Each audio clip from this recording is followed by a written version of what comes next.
আমাদের সংগঠনের ৭০ জন দৃষ্টিহীন শিক্ষক শিক্ষিকা আজ চাকরিহারা।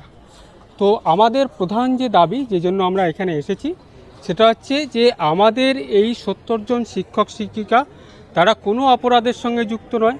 তারা যোগ্যতার সঙ্গে পরীক্ষা দিয়ে উত্তীর্ণ হয়ে তারা চাকরি পেয়েছিলেন, শিক্ষকতার দায়িত্ব পেয়েছিলেন। তাদেরকে অবিলম্বে সসম্মানের সঙ্গে স্বপদে বহাল করা হোক। এই দাবিটা আমরা কেন করছি, তার কারণ হচ্ছে যে সুপ্রিম কোর্টের যে রায় ৩রা এপ্রিল এবছর, সেই রায়ের ৪৯ নং প্যারাগ্রাফে সেখানে আদার কনসেশনসের কথা বলা হয়েছিল প্রতিবন্ধী শিক্ষক শিক্ষিকাদের জন্য, যোগ্য শিক্ষক শিক্ষিকাদের জন্য। সরকার এটিকে কাজে লাগিয়ে আমাদের কিন্তু কোনো রকম লিখিত পরীক্ষা ছাড়া, কোনো রকম পার্সোনালিটি টেস্ট ছাড়া সরকার কিন্তু আমাদের এই শিক্ষক শিক্ষিকাদেরকে স্বপদে বহাল করতে পারে।